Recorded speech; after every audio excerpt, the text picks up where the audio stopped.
Welcome to USA Global TV and Radio, where our mission is to provide education, entertainment, hope, and inspiration. USA Global TV and Radio connects you with experts and audiences all around the world every single day to help you succeed in business and to live a richer life. Visit us at usaglobaltv.com to learn about career and life-changing training and mentoring programs like the Listening Mentor. Subscribe to our newsletter to stay informed about our special programs and offers. Discover how you can become a guest on one of our shows or a host or producer of a USA Global TV and Radio show of your very own. That's USA Global TV and Radio, where the doctor is always in.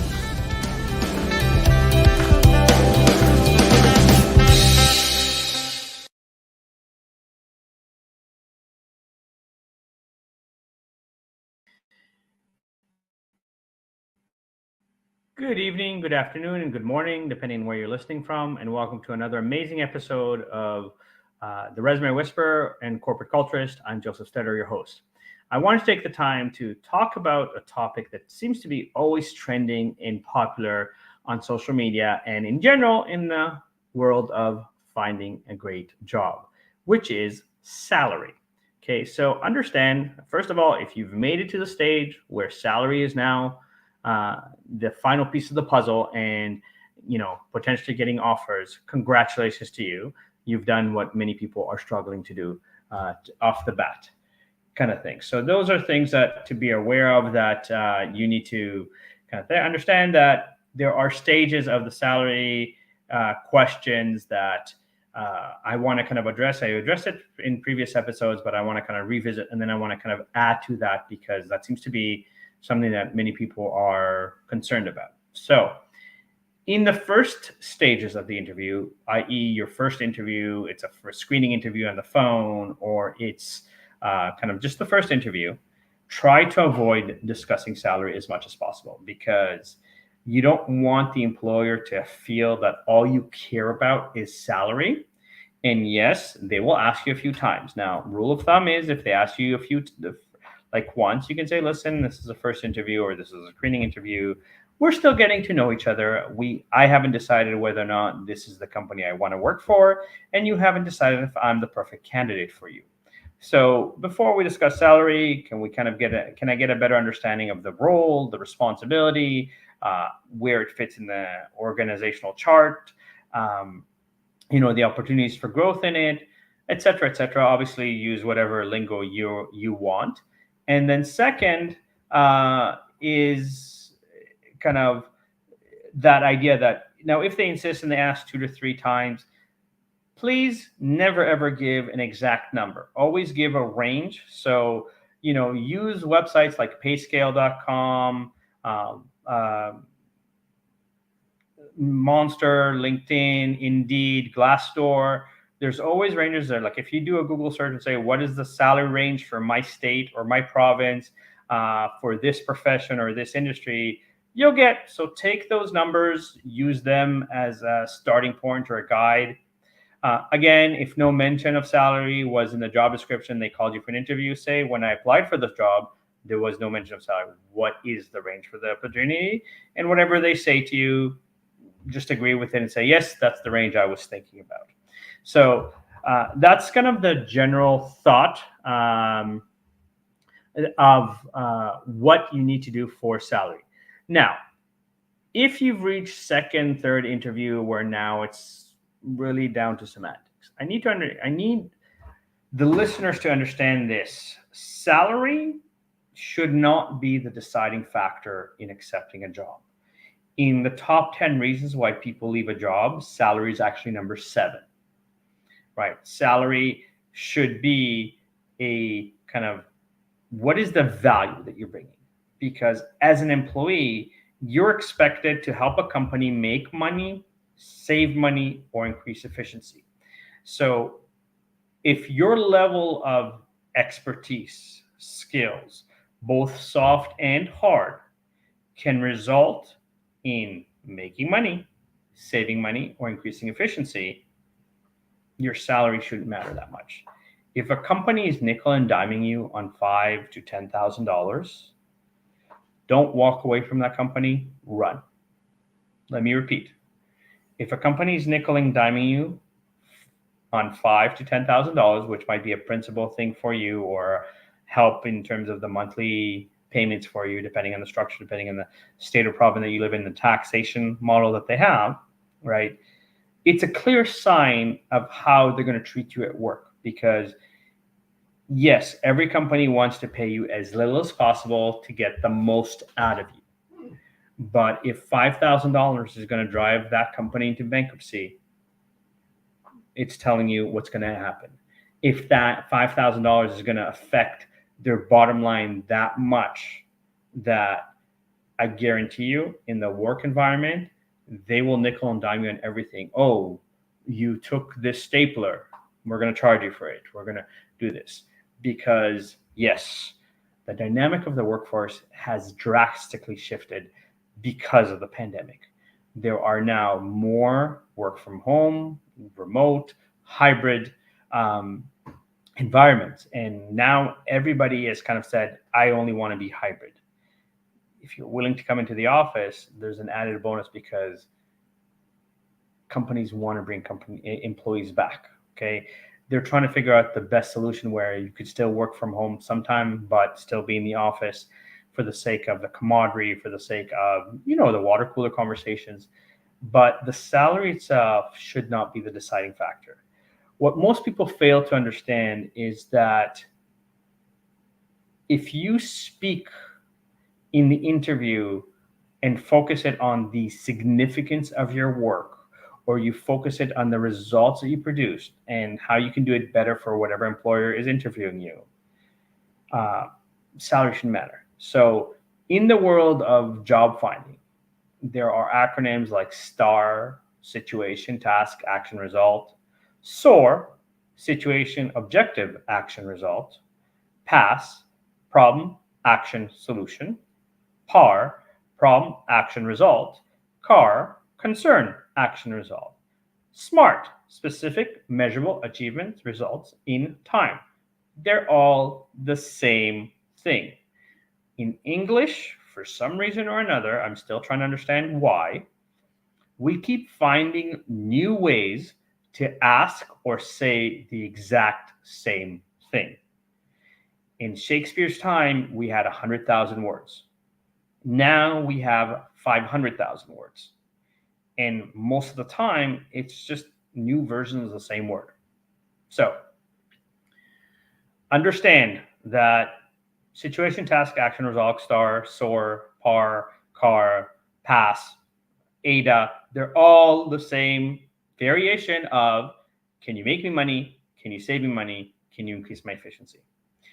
If you do a great job of highlighting why you are better, different, or other than other people that are applying for this job, the negotiation becomes a lot easier.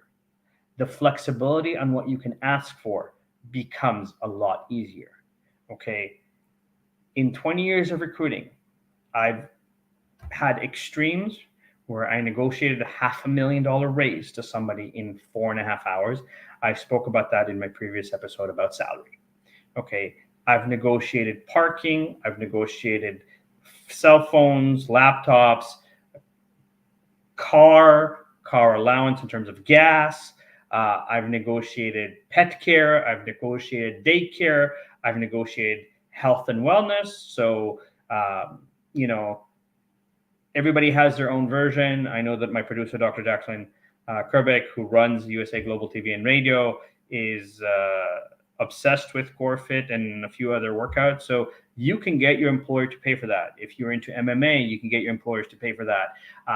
But the point is, even though it might be $50 a month, it's the principle that you're going to bring so much value to the company that they don't care about your gym membership or your health practices. And for those of you who are even more focused on health, even your vitamins and your protein shakes and everything like that can be negotiated.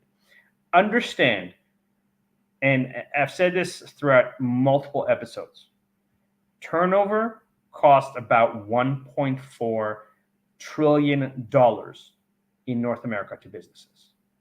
One open position average costs $100,000 a month.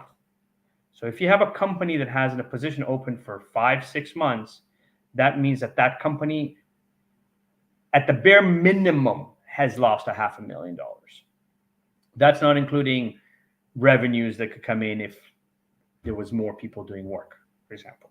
That's just on the operational cost of people getting burnt out, people calling in sick, people stopping to care about their job because they're doing all this extra work with no extra money or no extra recognition, no extra reward. And so they change their mindset from, I'll do just enough not to get fired, versus let me be proactive, let me find ideas, let me share them, let me help you succeed. So understand that when a company hires you, and I want people to understand how the psychology of hiring works, okay? When a job is posted on Indeed, that means that company has reached desperation, because most companies will tell their staff that they need to hire and ask for recommendations. Okay. If there's no recommendations, they'll post it on their website. Okay. If there's nobody responding on their website, they might post it on tools like LinkedIn, or with employment agencies, because they don't want to get 5,000 resumes. So the agency will screen out people for them. If they're posting on job boards, they're not finding anybody for this job, which means there is some power to you as the candidate in terms of what you can ask for. Again, the salary decision is based on the urgency of filling the position. It's based on how well you highlighted that you will produce incredible results, that you will cut costs by percentages of 20-30%, that you will make things faster and more efficient by percentages or dollars, or that you will rearrange inventory so that things flow faster and it makes sense. Whatever version, whatever career you have, salary is not the deciding factor in hiring.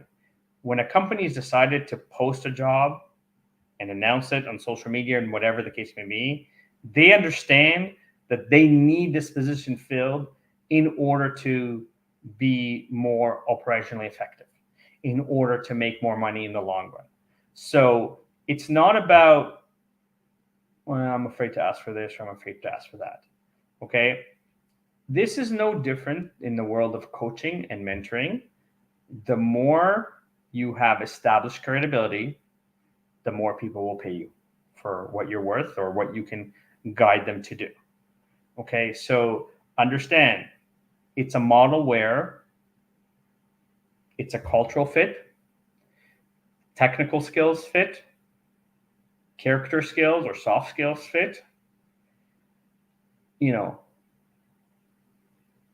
addressing specific issues fit, that when you are hired, that problem goes away, or those problems associated with that position might go away.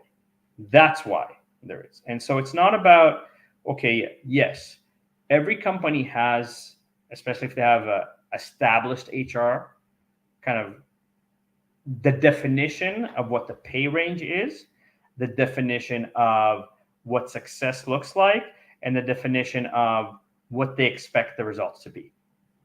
Now, the definition and the actual can be very different, because, like I've said in many instances, any professional in their field should know the steps that are needed to get results. It doesn't necessarily mean that they get results. I hired marketing firms to help me level up, paid them a lot of money, got zero results. Why? Because they did a copy and paste of, oh, we use this AI tool and we do that for all our clients, and we're just going to do it the same. They didn't understand my story. They don't understand why I'm a different expert than other experts in my realm. How much knowledge and wisdom I have actually acquired over, let's say a 30-year career of switching careers and learning about business, reading, attending workshops, attending webinars, um, hiring mentors, to kind of go, okay, I might not be at this level of income, but I have that level of knowledge right now. And so this is part of the process. Salary negotiation is a form of what is your value. If you don't have confidence in your value, chances are the employer will not either. I made this connection and I want to repeat this. Okay. By no means am I a pickup artist. I'm very happily married. I have 2 beautiful kids. But in general, if someone approaches you and goes, hi, can I get your number? His or her or their chances are slim and none. Slim because you might be physically attractive to that person, and so they'll try to give you a chance to speak to them. But as a heterosexual male, having read a multitude of psychological research papers, most women look for a guy that has confidence and sense of humor. Those are the 2 categories. Yes, there is a type in terms of physical and so forth, but if you have confidence, especially, sometimes the looks can bypass. I can speak from experience on that because I've always yo-yoed with my weight. And when I was single, sometimes when I didn't have that confidence, it came through. Once I got that confidence, I met my beautiful wife. We've been together for 7 years. And I thank God every minute for her in my life. Okay. But that confidence is part of the interview. That confidence is the most important thing in why a company should value. Okay. And again, in recent, even within the last 2 weeks, I know of friends of mine and individuals that were offered, for example, over $30,000 raises to stay when they finally told their employer, I'm leaving. So clearly there's money somewhere. If you understand the importance of confidence and the importance of messaging, this is my value. This is why I do things better, different, or other. You will get better perks, pay, benefits, and everything else that goes with it. Okay. Again, it's all about perceived value and confidence. Okay. There is and always will be a need for people. Yes, AI has shifted some of the roles and responsibility or some of the success rate of getting to the interview. But if you've gotten to that stage, congratulations. It's not an easy stage to get to. And you're now in that salary phase. Awesome. But take advantage of the fact that when you say, I'm this good and I produce this much result, and you demonstrate that with confidence, if you do the right sequence of words to say, here's why I will do it better than everybody else, companies will throw things at you. Bonuses, stock options, profit sharing, the gamut of what can be negotiated has become quite broad. Even vacations can be negotiated, key performance measures. So this is where I want people to understand. And, 2 weeks ago, I had a rant about other experts. I'm going to tie into this rant a little bit as well. Okay. In that there's a lot of experts, especially on TikTok, that are scripting for you word for word what to say in salary negotiations. Now, here's the problem with that. You become a robot or a parrot. You sound like everybody else.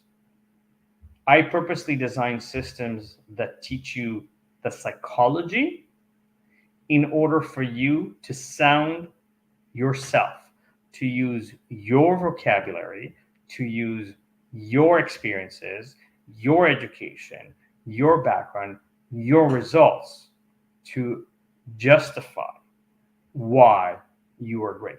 Okay. And I can tell you that when it's done correctly, salary negotiation is actually quite easy, because if you reach the stage where you're one of two or three candidates that they're interested in and you're kind of their first choice, companies understand the value that you'll bring in. And so there'll be flexibility on why they're offering you, so forth, because they don't want to nickel and dime. And again, companies that nickel and dime you, chances are you're going to look for employment very quickly within 6 months if the nickel and diming continues while you're working there. Okay. Sadly, we are creatures of habit, and most people are terrified to leave a job because, they have bills to pay and so forth. Again, looking for a job and interviewing does not mean quit your job. It means being strategic in how you approach it. Okay, so salary, again, can vary. I had people, when I built my call center from scratch, I worked for a company that owned approximately 70 private colleges spread out across Canada. The VP asked me to build a call center from scratch with restrictions that my team will call leads that are more than 4 months old and more than 50 miles or 75 kilometers from the nearest campus. And again, do phone calls, outbound phone calls to try and generate sales. And the company had budgeted that my team will do $2.25 million. Or sorry, my team will do $300,000 in extra business for the company. My team did $2.25 million in less than 6 months. Each one of those individuals that worked on my team stayed in touch with me. And my initial team had about 12 people. All 12 of them, since I left, the company felt that the way that the business was done, how it was done, changed, and asked me to mentor them. And all 12 of them, within a matter of 2 years, were able to almost double their salary. Where, let's say, when I hired them, they were making, for example, $35,000 to $45,000 a year. I coached them and I mentored them, and they were able to land positions for $70,000, $80,000 because they created value that companies went, I can't afford not to hire you. And that is where you need to get to. Understand that the whole process of interviewing has psychology and has layers of psychology in it that most people don't think about and have never been taught about. Okay, your physiology is the first thing I measure or look at to see before you even speak. Your physiology will tell me or good interviewers whether or not you're worth it. Because if I ask you a question about teamwork and your face is angry, or you give me the generic, yeah, okay, I help other people kind of answer, your energy will tell me certain things, right? Your posture will tell me things. Your gestures will tell me things. The way your eyes move when you speak will tell me certain things. Okay. The examples you give me will give me insights. The results you focus on will give me insights. All of those affect the level of negotiation that can occur. I can tell you that as a recruiter, I've had clients break every single rule to hire the one person that they knew was correct, right? Where like an accounting firm that had 20 partners that had to vote and agree to offer a candidate a $30,000 salary increase, profit sharing, bonuses, parking spot, cell phone, laptop, because that person had specific skill sets that was so lacking in the industry that they were like, we've been looking for 4 months. We don't have any other option. Okay. Again, if you distinguish why you are better, different, or other, salary is simply a conversation of I want this, or I need this. Okay. There is a level where, again, if you're working in a unionized environment, there are standardized ranges. They will not be broken. But there's also a level that if you're applying on your own, then you have more flexibility on the negotiations. If you're applying through a recruiting agency or employment agency, whatever you want to call it, they have certain guidelines, but don't be afraid to ask for things that might not be part of the guidelines, because those will get you the job. And in most cases, even if you want vacations as a, for example, salesperson, if I say to you, okay, I need you to generate this much sales for me, and it's going to cost me $5,000 to $10,000 of vacation, but you've generated me, let's say, $1 million, I would be stupid not to give you that vacation. Because if you get that vacation, you're going to come back happier. You're going to be excited that now you can earn another vacation. And so you're going to generate another $1 million for me.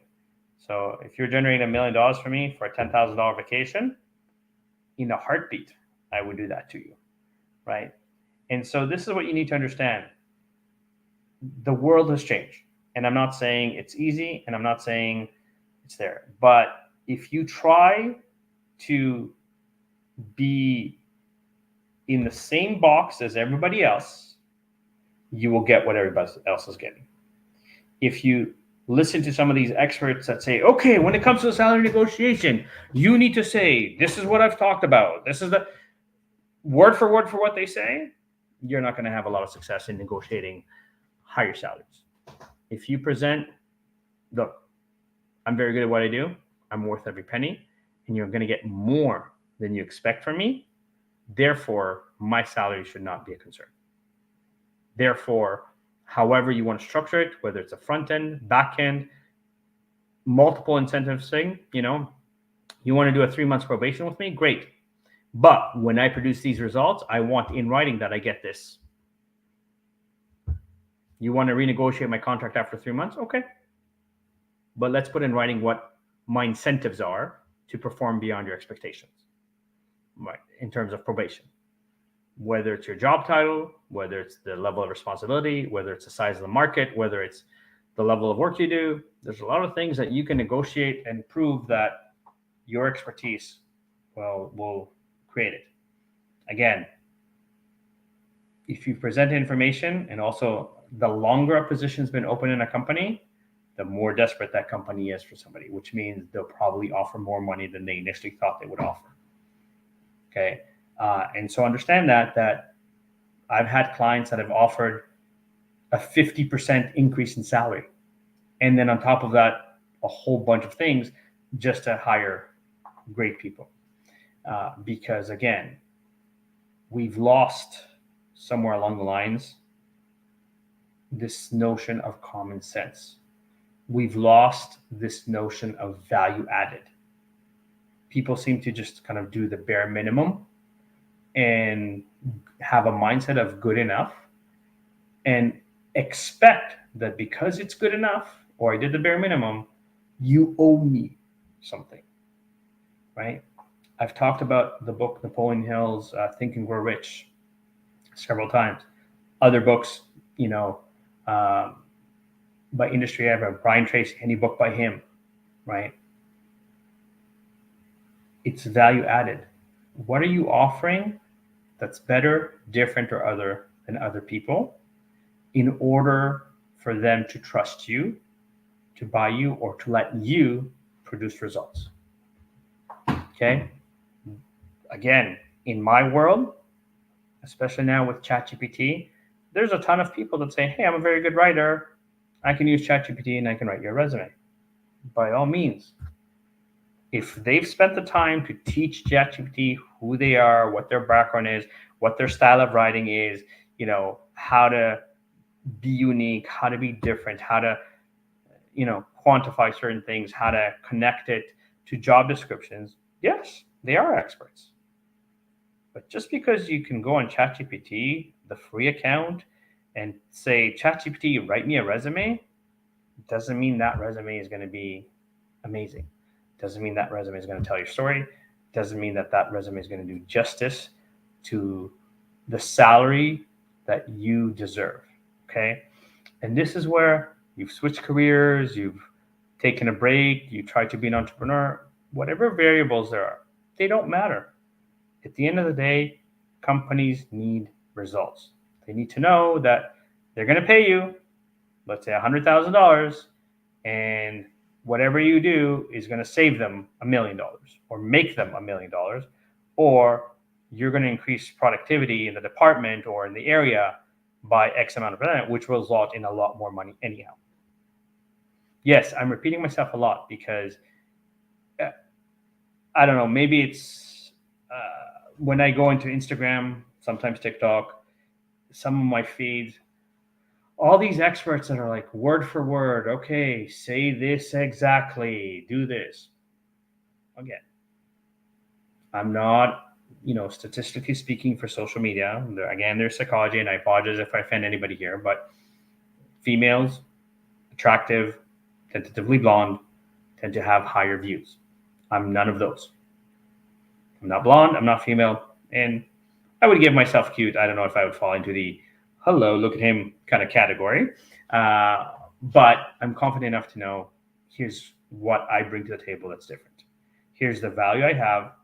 Here's my sense of humor. Here's how I interact with my family. But I trust that my confidence in that will surpass the hello, hold the phones reaction. And even when I've needed to apply for jobs, I've always come in and says, here's the results I produce. Here's how I tie it in so that I can do it better for your company because I already have knowledge. I already have experience. I've already learned the hard part before coming to you. Okay, so salary is a conversation. It's a conversation just like dating. It's a conversation just like talking about who is the GOAT in any given sport, which seems to be very popular, especially in basketball. People can spend hours and weeks finding every statistic possible to say this person's the GOAT. Great. If that's what your opinion is, more power to you. Everybody has their own definition of what the GOAT is. In the job market, you need to become your own GOAT by going, here's the results I produce, and I can produce them better than other people. I can do it in a way that you will look at me in a year and go, wow, hiring you was the best decision we've made, right? And so this is where, again, it's relative. And I want to say this because I'm also getting very frustrated in how saturated this market is becoming with cut and paste of the same message, right? Make sure you check who your experts are. What made them an expert? What is their credibility or their background? Whether it's education, whether it's experience, whether it's success rate, whether it's, testimonials. Even the testimonials, every website can say, here's, make up a name and say, this person said that I'm amazing. Do a little bit of due diligence to see that those testimonials are real, that they exist. Company, look at the company, look if that person still works for the company. That will give you a hint, for example. But, understand there are lots of experts out there. And your decisions can be influenced by your culture, by your ethnic background, by language, by location, by a multitude of variables. They're all correct. And again, there's 160 million people in Canada and the United States that need help, mainly in the United States, that need help finding a job. Don't get me wrong. If 160 million people wanted to become my client, I'm not going to say no to it. That's not including companies. That's just job seekers, right? But I'm very realistic in that my personal goal is to impact, empower, and help 1.8 million people land their dream job. That's me. That means there's 157 or 158.2 million people that other experts can help. Hell, some of them might even buy some of my material and then copy it and even do it better than me, make more money. I don't care. Honestly, I don't. I truly believe there's abundance for everybody. There's, plenty of opportunities, and God will provide from a perspective of, if it's not helping people land their job, it might be through strategic partnership, it might be through joint ventures, it might be through other means where all of a sudden someone goes, let's do a business like this together because you have this skill set, I have this skill set, let's change the world together. So I don't care if you copy my materials and then make it your own and make more money than me. I really don't. My purpose is to empower people. And the reason that I have, I'll call them authentic conversation rather than memorized scripts, you can hear it because you can see on my face, I'm thinking about what I'm saying. Sometimes I have filler words like and, or because I'm trying to come up with the right sentence. This is not pre-scripted, but I purposely don't spend time on my podcast or when I do podcast interviewing, giving you a scripted word for word, here's the formula, follow this exactly, and you'll be successful. Because I don't believe in that. I believe that is ruining the job market. That is creating a lot of failure because there's no reason to hire you. There's no reason to choose you because you sound and look and behave like everybody else. If you go to ChatGPT and say, write me a resume for accounting, ChatGPT will give you, here's the most standard resume for accounting. But it's not going to say why you're a great accountant. It's not going to say what work you've done that makes you smarter, better, faster, more efficient than anybody else. And the more you can hone in on that skill set, the better your offers will be. Plain and simple. I need you to understand. Be proactive in listening to multiple ideas and pick the ones that work for you. And as always, if you like what I'm saying, please subscribe and like the show. Right? Please share the episodes with people that are going through this. And I will be taking a short break with podcasting for about a month and a half, but I will come back. I promise that I will continue to deliver you content. Don't be shy. Try to get a hold of me. I thank you again for listening, for tuning in, for asking questions. And I promise that if you post questions on all the social media platforms, I will respond to you. My name is Josef Stetter, and I am the Resume Whisperer and Corporate Culturist. Thank you for listening, and I hope you have a beautiful evening, morning, or afternoon, and make it productive.